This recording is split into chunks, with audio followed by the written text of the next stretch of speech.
Welcome back to our channel Landmax 2.0. இப்போ நம்ம என்ன சம் பார்க்க போகிறோம்னா டிஎன்பிஎஸ்சியில் கேட்ட இந்த சம்மை தான் பார்க்க போகிறோம். என்ன கொடுத்துருக்காங்க, ஒரு குறிப்பிட்ட அசலானது ஆண்டுக்கு 8% வட்டி விகிதத்தில் 3 மடங்கு ஆக எடுத்துக்கொள்ளும் கால அளவு என்ன அப்படின்னு கேட்டிருக்காங்க.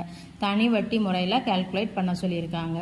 அதாவது என்ன கொடுத்துருக்காங்க, ஒரு குறிப்பிட்ட அசல். ஸோ அப்போ அசல் கொடுக்கல, அதை நம்ம எப்போதும் போல் என்னென்னு வச்சுக்கலாம், அசல் இஸ் ஈக்குவல் டு பின்னு வச்சுக்கிடலாம். ஆண்டுக்கு 8% வட்டி விகிதம். ஸோ அப்போ ரேட் ஆஃப் இன்ட்ரெஸ்ட் எவ்வளோன்னு கொடுத்துட்டாங்க, 8. அதுக்கப்புறம் என்ன கொடுத்துருக்காங்க, இந்த அசல் வந்து 8% வட்டி விகிதத்தில் 3 மடங்காக மாறுது.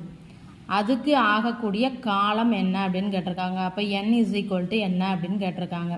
ஸோ அப்போ அசல் is equal to P, R is equal to 8%, n வந்து நம்ம கண்டுபிடிக்க போகிறோம். மொத்த தொகை எவ்வளோ ஆயிருக்கு, 3 மடங்கு அசலின். So 3 into B.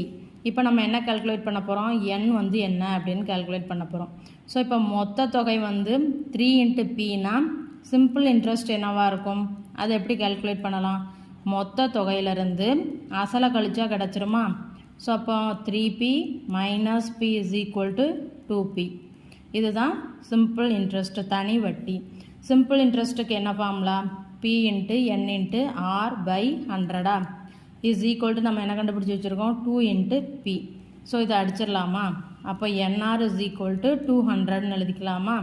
இப்போ நமக்கு என்ன தேவை, n தான் தேவை. அப்போ n is equal to 200 by R. இங்கே ஆர் வந்து என்ன கொடுத்துருக்காங்க, 8%. ஸோ இதை அடிக்கலாமா. அப்போ n இஸ் ஈக்குவல் டு 25 ஆண்டுகள். அப்போ 25 ஆண்டுகளில் தான் இந்த அசல் வந்து இவ்வளவு வட்டி விகிதத்தில் 3 மடங்காக மாறுது. ஸோ வீடியோ பிடிச்சிருந்தா சேனலை சப்ஸ்கிரைப் பண்ணுங்கள், வீடியோவை ஷேர் பண்ணுங்கள். தேங்க்யூ.